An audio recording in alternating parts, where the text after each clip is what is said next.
Inside the Music with StereoRuss. We got Ariana Fig. You're in the studio. You're inside the music right now. I am inside the music. How are you feeling? I'm good. I'm overwhelmed by the lights. Yeah. But I'm feeling good. Well, thanks for coming. And this is an exciting one for me because you're one of my very first guests on this show. And we looked it up, and it was episode 15. Lucky number 15. Lucky number 15, as they say. Yeah. And that was in, you nailed it, 2023. Mm-hmm. And here we are.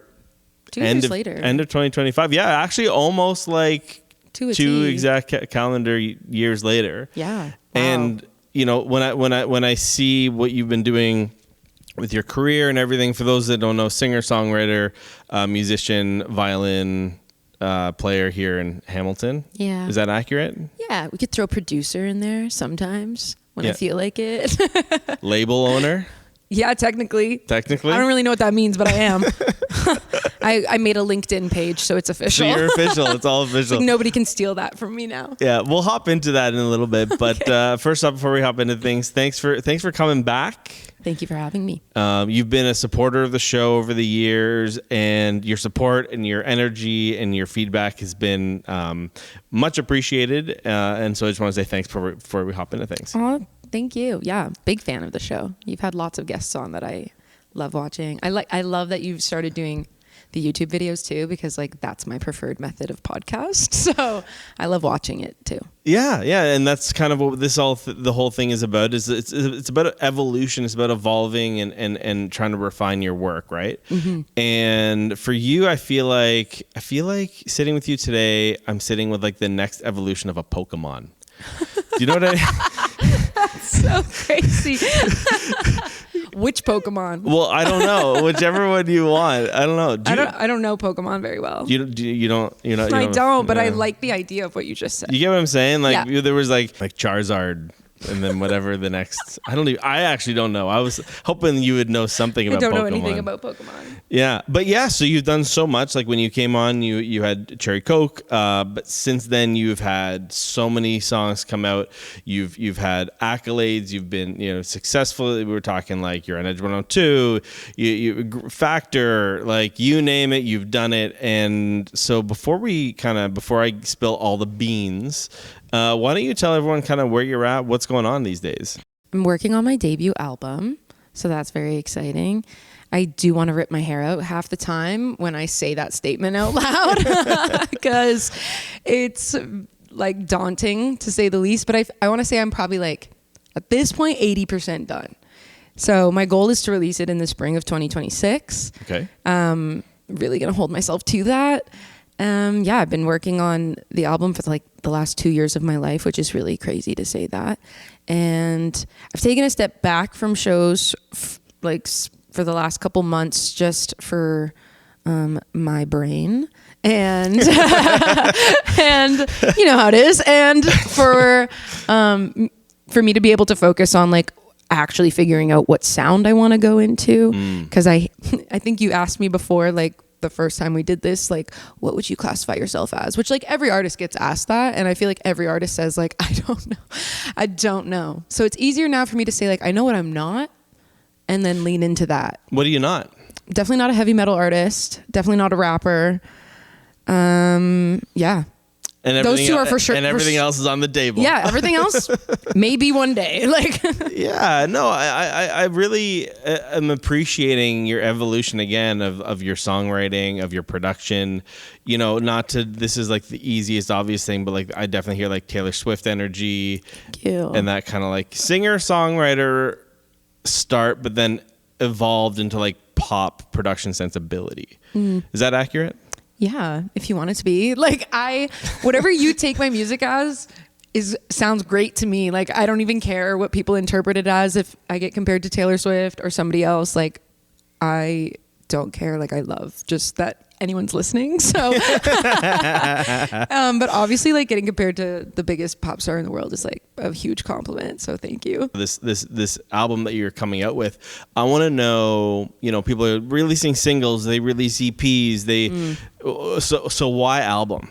Because I actually had this conversation yesterday, and somebody said, what is the reason to release an album these days? Like, everyone's releasing singles or EPs. And I was like, one day streaming won't exist the way it does now, the same way it wasn't here like 10 years ago. And yes, it's hard to digest an album these days. Not for myself, but people say it's hard. In the general sense, yeah. Yeah. But I don't want to not do something just because streaming might be difficult. So I've always wanted to make an album. I want to make a full body of work. I felt like my EPs were scattered and not as cohesive as I wanted them to be. And they were like learning curves. With an album, I'm like, this has to be a finished painting, you know, like it needs to be right. And if streaming doesn't exist in 20 years, like I'll still know that I made an album and it's to my name, and that's all that matters. Yeah, that's so interesting to think, like, because no one can predict where it's going to go. Yeah. But yeah, but I don't think it's going to go anywhere fun. Like streaming kind of sucks. Yeah, big time. And I'm trying to find, that's also the reason I've taken a step back from shows, is also to be like, what is the point? Like, do I actually see a difference in people attending my shows to the streams that I get? Maybe not. So like, I enjoy doing smaller, intimate shows, and maybe that a lot of people will be like, that's not good for your growth. And I'm like, I don't care. It's good for my mental health, and it's good for me to actually connect with people instead of feeling like I'm trying to get your attention over a loud bar. Oh, so. Yeah. And also, like, yeah, I do find that, like, the venue does tell the story. Yeah, it does. I did a show here last July, and, like, probably one of my favorite shows I've ever done. Here at Catherine. Yeah. Right over Catherine there. North. Yeah. For those, we are at those of you that don't know. Studio. Yeah. Yeah. There's, like, 30-ish people there, and people sat on pillows, sat on the couches. Oh, nice. We made it very cozy. No opener. No need. Yeah. Finished by 8 p.m. That's my kind of show. Right? Like, I don't want to go home at 1 a.m. I'm tired, guys. So, yeah, that's my kind of show, and I'm trying to find new ways of doing that. And I want this album to, like, also be reflective of the spaces that I've worked in and made it in. So I work out of home studios. Mm-hmm. I've written a bunch of the songs on the album in Catherine North. And I want people to hear it the way that I made it. It's not fully made yet. No. You don't want to spill kind of everything yet. But I'm curious to know, like, when people listen to it, like, what do you want people to feel? I would hope that, I know this sounds so basic, but I hope they just feel whatever happens. Like, whatever comes out of you when you listen, that's great. If you hate it, don't tell me, but that's still an emotion, you know, like, that's awesome. Don't tell me that though. But anything that they feel, I have tried really hard to write it from new perspectives. I made, like, a conscious decision to, like, not make every song a breakup song or about relationships. Okay, yeah. I tried to be more introspective, and maybe that's what I want people to get out of it, is, like, the relationship to yourself is the most important one. Yeah. Wow. I went there. Wow. I'm panning to the camera like it's an episode of The Office. Like, yeah. I do that with my partner all the time. Every time she says something, like, quirky or something, like, I'll look to the, she's like, you're doing the camera thing, aren't you? There's no camera. There is a camera. There's always a camera. I love the stuff that you've been writing lately, stuff you've been putting out. Thank you. Again, the production's great. So you're doing the production at home, or you're producing it here? I know you said you're doing some of the writing. Was the writing with Emma Whale? Like, what? Yeah. Like, kind of walk us through that a little bit. Yeah, I'd say, like, half the songs on this are co-written by Emma and I.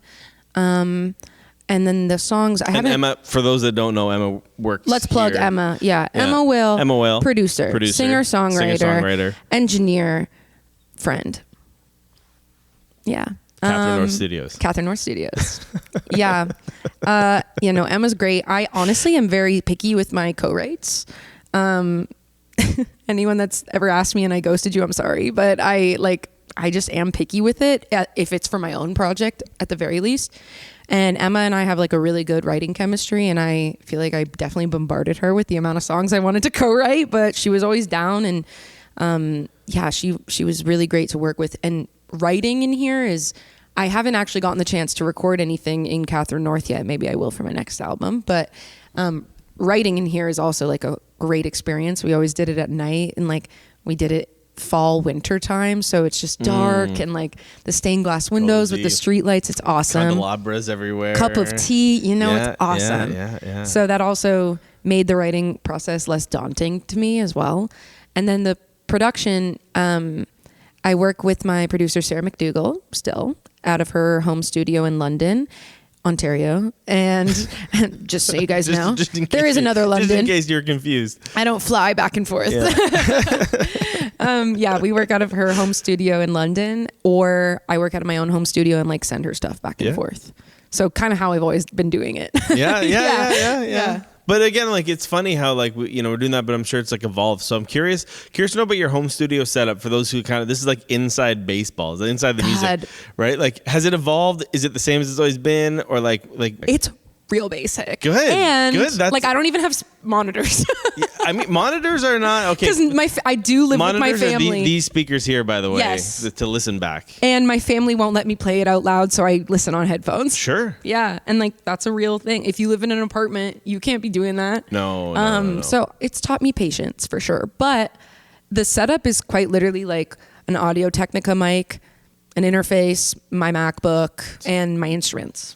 So I've gotten more instruments over the years. I've got like a new Fender, and I bought a new microphone. I got this, it's like the Shure green bullet mic, and it's a harmonica microphone. Oh. Yeah. And I got it because if you ever heard Pumped Up Kicks. Yeah. Of course you have. That's the microphone they use to get that vocal effect. So I bought it for that reason. It was like a cheap mic. Yeah. Compared to what sure. these studios use. Relatively speaking, I was like, oh yeah, I can afford that. Crazy. So I bought that. That's like my most recent purchase for my studio, and I have actually put it to use a lot on this album. Super interesting. Yeah. Okay. I actually really like Sarah has all like the high tech gear, and I come in with this like really lo-fi shitty sounding mic, and I'm like, we're gonna use this. I made a snare and a tinfoil. Literal investments into your studio, but I'm gonna change it up. Yeah, well, I think that's nice. Like there's a blend to that, and I've had conversations with people who've come on the show, and like sometimes they can make sounds out of the most random things, but it's like it's what speaks to the moment and that creativity and not holding yourself to like, okay, I don't have this equipment, therefore I can't be an artist. I think you can really break that barrier. Yeah, and I feel like now more than ever that's the case. Like I've never since starting August just passed, and it's been 5 years since I've been releasing music. Yeah. And at no point have I thought I need more gear. Maybe that's just kind of the artist that I am. Yeah. Everyone's different, but I've never thought like it was inaccessible to me. And I feel like I've been doing pretty okay with what I have. So, and I don't feel like changing it.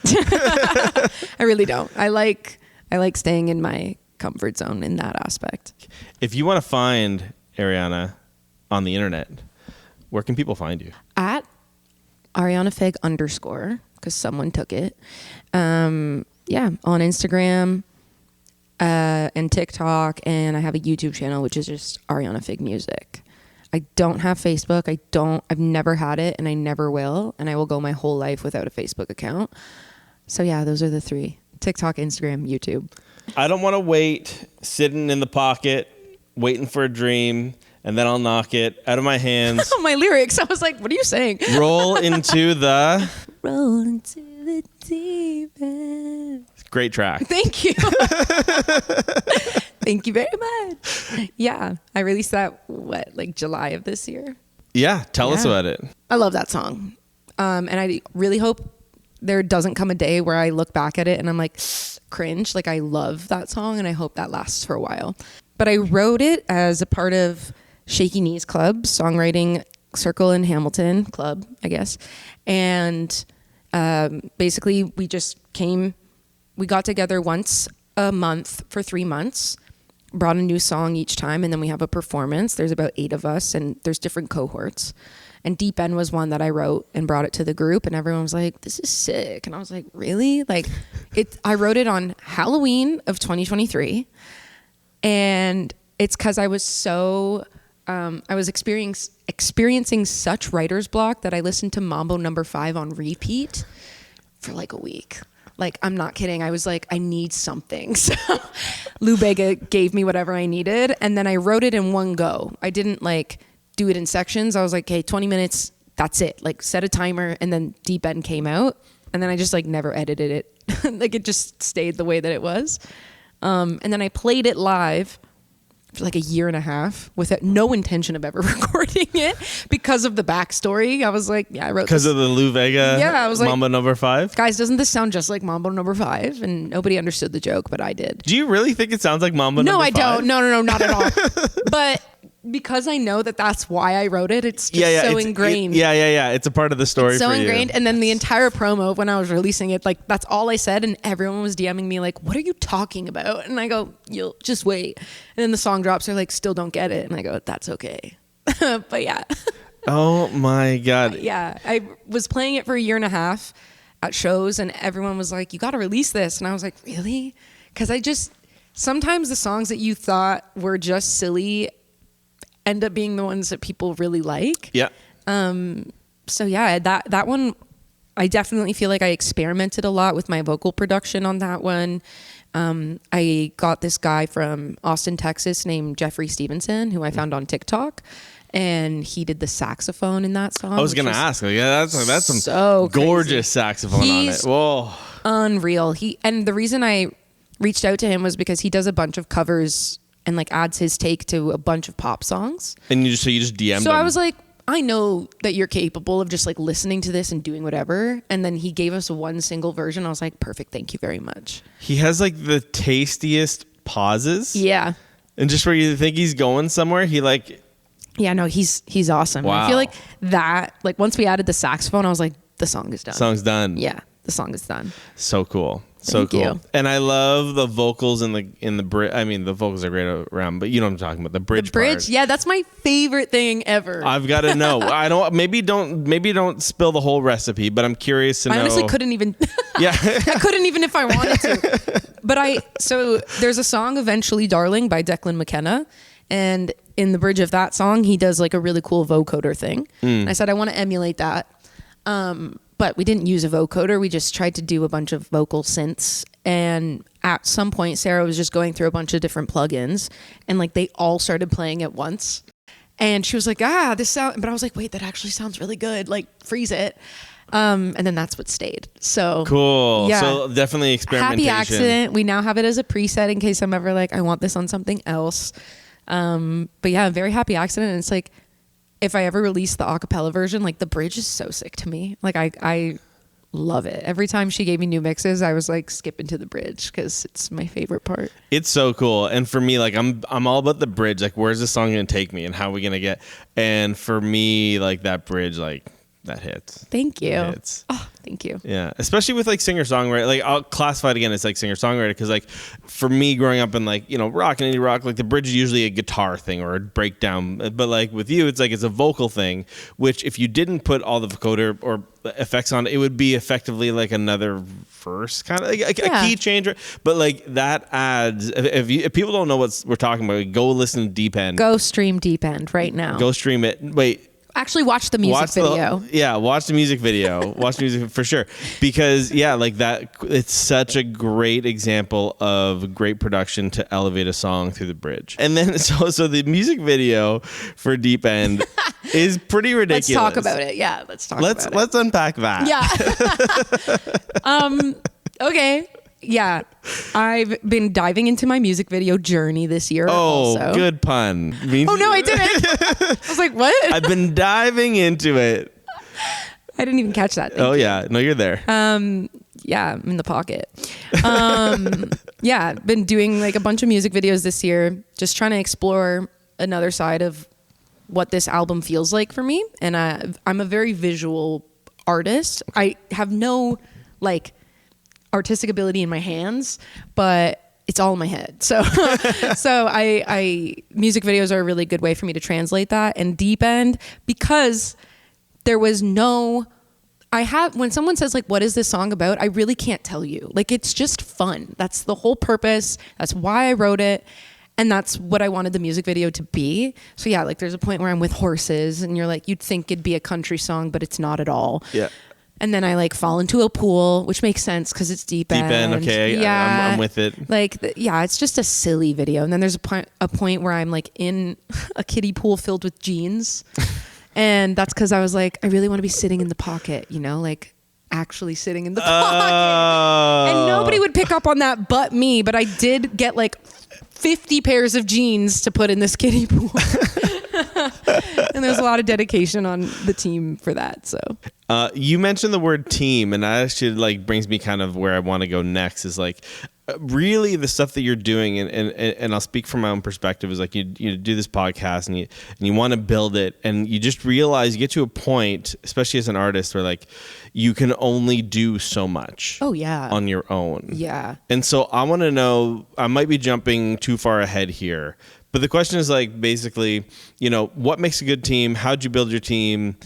And like who's on the team? And like what was your process in like starting to like build this thing out? Because it's obviously, from my perspective, it's obviously not just you because of like time. Because you're a human. Yeah. Yeah. No, that's a great question. To be honest, the team is still quite small.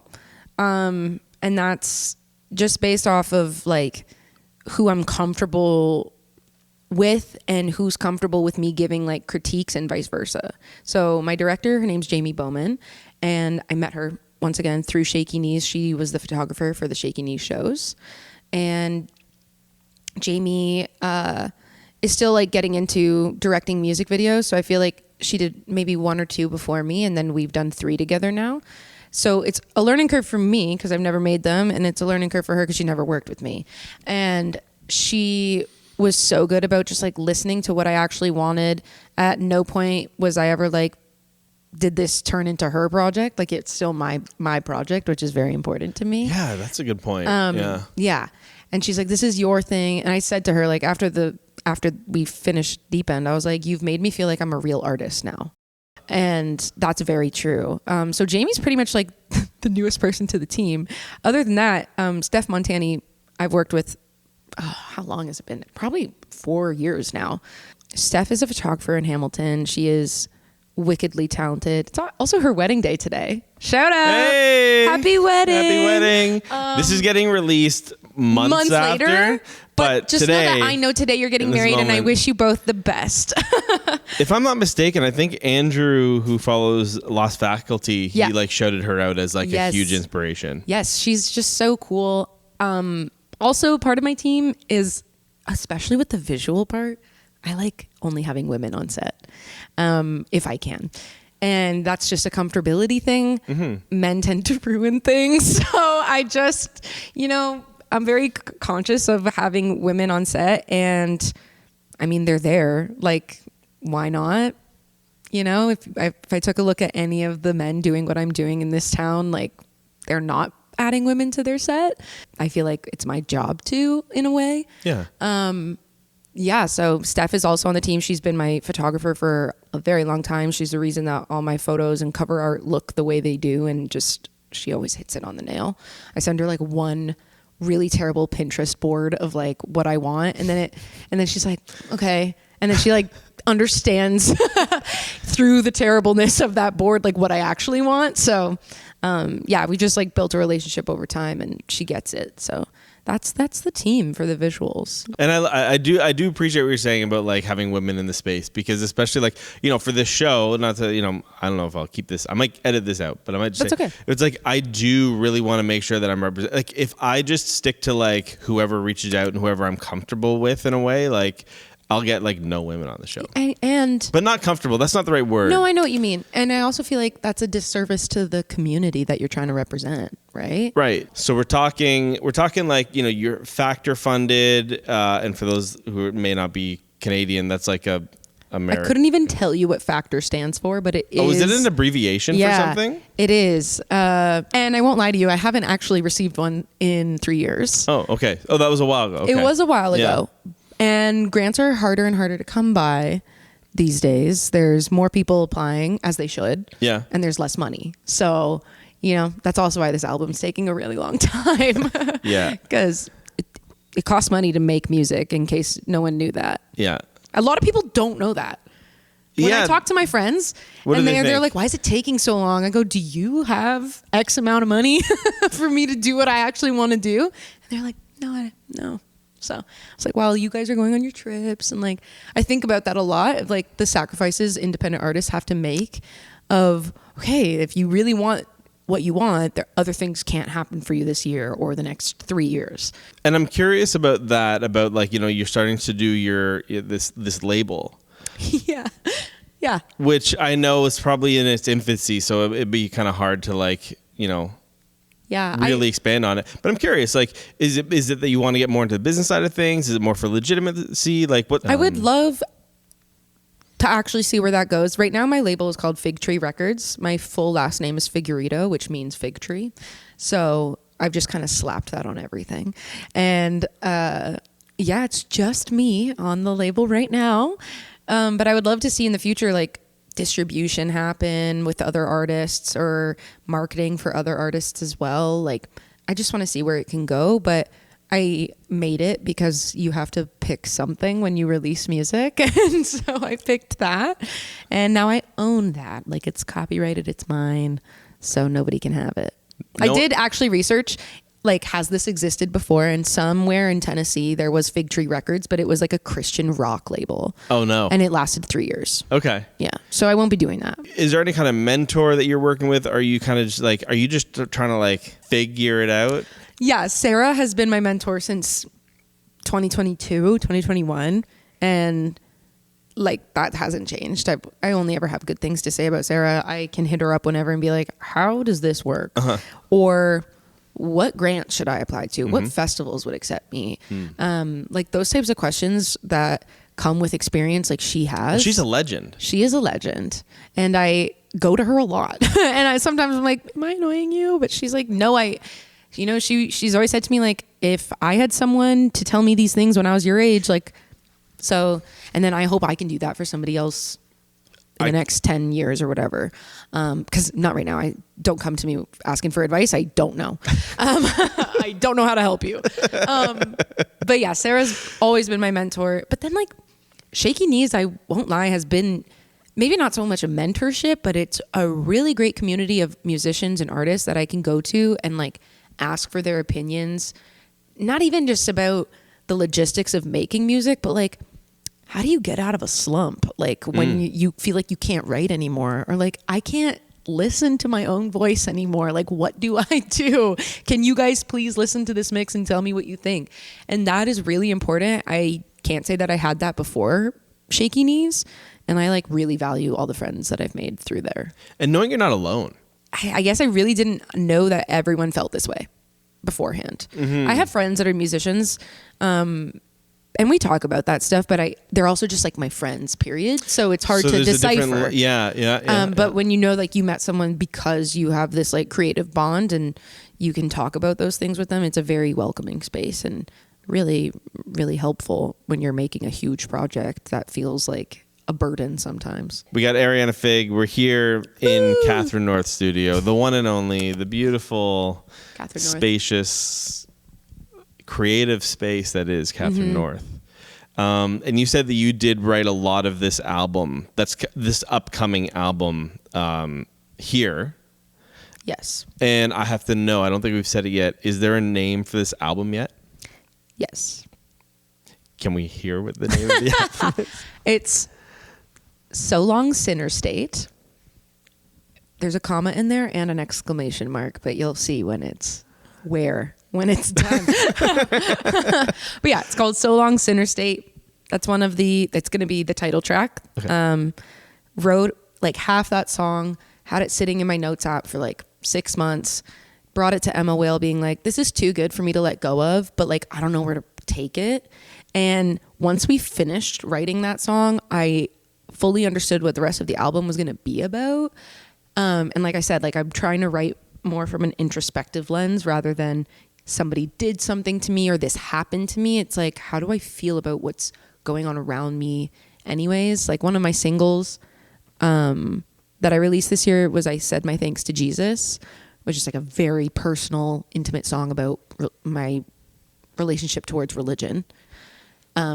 there's Jesus watching us. Careful. I know. I'm scared.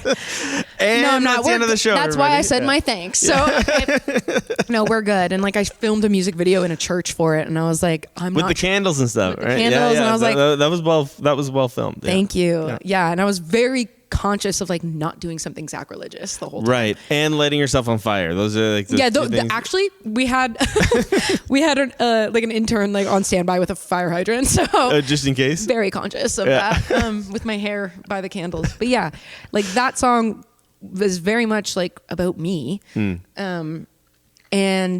I was like, okay, I kind of want to keep going through that lens, but maybe not as deep, because like writing that was very healing, but it's also not like, you can't write the same song twice. So Long Sinner State, once we finished writing that one, I like fully understood that this album is just about where I'm at currently, which is like, I'm 23 years old. I'm trying to figure out who, can I swear? You can now. Trying to figure out who the fuck I am, you know? And yeah, like that's just where it is. And maybe it won't make sense to everyone, but it'll make sense to me, and that's all that matters. Yeah, because once you put something out into the world, it's not yours. It's not yours. It's not yours anymore. Yeah. Which is also scary, but I don't know. There's something to be said about sharing the thing that you make. I don't think everything has to be shared there, and I'm learning that as I make this album. I'm like, what is for me and what is for others? Right. And whether that's songs that I just write for the sake of writing, or having like other creative outlets, like I still will just, I'm a theater kid at heart, so I'll still like put on, you know, sing king karaoke and just sing for the fun of it, rather than because I have to. And those things are important. You have to like do things for yourself and then still be willing to share. Yeah. Yeah, I like that. And I'll say this, but don't just do stuff that you feel like you need to share. Like and this is my own personal belief, is create stuff that you know you're not even going to release. Yeah, that's not going to go out there. Like do that, because that kind of keeps the creative machine going, and it kind of feeds your soul, right? Yeah, and I really grappled with that, and I've thought to myself of if no one was listening, if I couldn't make actual physical vinyls, if streaming didn't exist, would I still be making music? Would I still be writing? Would I still be singing? The answer is yes. So that's why you got to keep doing it. Yeah, that's a common thread that comes up on this show. So like I feel like you're in the right spot. Yay, I get a point. Yeah, 10 points. You get 10 points. Speaking of points, you want to play a quick game? Yeah. Okay. I'm scared. So here's the game. So I have my computer, as you see. I'm gonna play you a snippet of your song, and you have to guess what the song is. You have like, I'm gonna give you like 3 seconds of one of your songs. Do you think you can do 3 seconds? Okay. Or less or more, we'll see. Okay, are you ready? No, but sure. Okay. I fall in love. Maroon. That was Maroon. That's correct. That's correct. I haven't heard that one in a long time, actually. Okay. Dang. Yeah, you nailed it. Okay, ready? Ready for another one? Yes.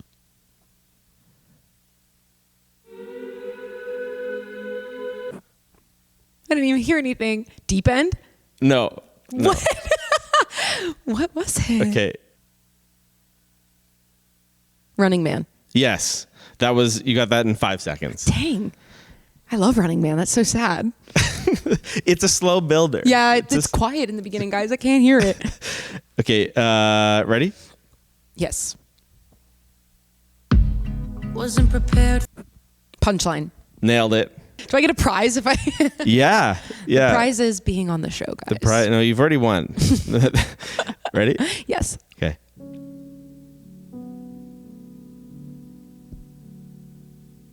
Please, you test. Dance With Me? Nailed it. Dang. You're going down the discography. You're doing well. Thank you. I would hope I know my own songs. But I'm going for deep cuts. I'm going for deep cuts. You're not getting cherry Coke on this one. Okay, ready? Yeah. Shut up. I hate this song. I was like hoping you wouldn't play this one. I'll call you later. My first song I ever released. Was it really? Yes, and I hate it. But I keep it up there to like show everyone that I've made progress.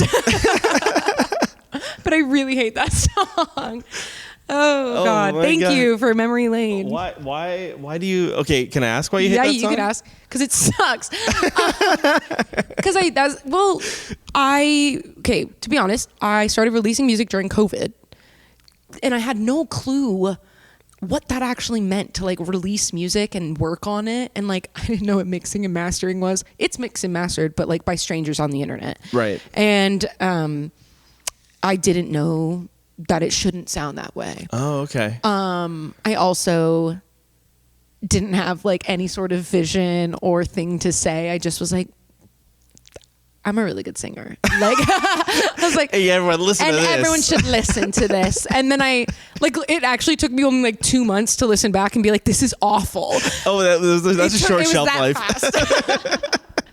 But I do keep it there because it's the first thing I've ever released. And, you know, everyone has to start somewhere. So. You know what? There is something like, adorable is not the word, but like you think about like even like big YouTubers or whatever, they keep their very first videos up where they're in their bedroom. And I want to be able in like 10 years, hopefully when I have way more music out, to like be like, okay, that's where I started. Yeah. And then I can like talk to children in classrooms and be like, you can do this too, okay? Like everyone sucks in the beginning.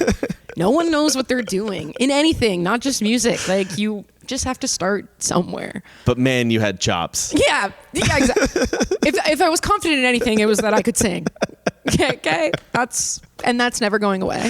I love that. Oh my God, that's so funny. Okay, so I'll ask a few quick questions as we get near the end, and I just want to say again, if I haven't said it already, thank you so much for taking the time tonight. This has been a lot of fun. Thank you for having me. You are having fun. You're a ball of energy. You are a ball of positivity and fun and energy and just like. That's so nice. Yeah, the world needs more artists like you who are just like doing it the right way, I think. Thanks. That's so nice. Yeah. Oh, I'm gonna like crop that when this is done and just like play it to like get me through the rest of the album. Yeah, for sure. Be like, okay, I could do this. Okay, so quick questions. Obviously, you're working with some really great people. Yes. In the community, and then obviously like, you know, thereabouts. If there's one person, either Canadian or beyond, that you'd love to collaborate with, who comes to mind? Ooh. Okay, and I'm going to say this because I feel like I actually might have a chance one day. But Young Friend, he's an artist from Vancouver. I've been obsessed with him for like the last 2-3 years, and he released an album this year called Motorcycle Sound Effects. Great album title. I actually got to open for him back in June at Bridgeworks, and that was like surreal moment for me. Like I had bought a ticket to go see him, and then I got to open, and I was like, this is crazy to me. So I would love to collaborate with him on something someday. Not yet though. I'm not ready to like, I met my hero, but now like to work with your hero is another thing. So I'm not ready for that, but one day. Young Friend. He follows me. He's going to see this. Let's make it happen. Pretty please. Why not? Shoot your shot. I don't know. I'm such a fan of his writing style. He's been a reference for my album like so many times when it comes to the writing sessions and the production and everything. Like I just love what he does and what he makes. And yeah, so he's top of the list. Okay. I know you have a lot of influences. Yeah. Billy Joel. I love Billy. Leon Bridges, who I'm big fan. Can we talk about Leon Bridges? I have a story. Yeah. Okay. I have a story. And if you're my friend, like you've heard this story multiple times because it's just so unbelievable to me. Last year on my birthday, he played at Massey Hall and I went with my friends. And then a few days later, I had posted like photos unrelated to going to the concert, unrelated to him whatsoever. And he liked the photo on Instagram. And I was like, Mr. Bridges, what are you doing here? Like, aren't you on tour doing other things? Like, how'd you find my profile? Don't you have something better to do? I was like, how'd you find my profile in the first place? Like, and I have a screenshot and I want to frame it so bad that he liked the photo. Do it. Yeah, so I just like love him. And that album, I think it's self-titled Leon. It's an awesome album. Yeah, he's one of my favorites. He just actually never misses. Ever. He's so good. So good. And all the collaborations he does are like very tasteful and very they're not so far out of reach where I'm like, I would never listen, but they're also like with artists that I've never heard of, or they're in genres that I don't necessarily listen to. And I'm like, that's really cool too. Okay. Ariana, thank you again for coming on. Thank you for having me. Check out her music. Check out her horse riding, her swimming, Yes. her... I'm a jack of all trades. every trade. And yeah. Ariana, thank you so much for coming on. This has been a real pleasure. Thank you. Pleasure doing business with you. Likewise. I was like waiting the whole time to say that. That's a wrap.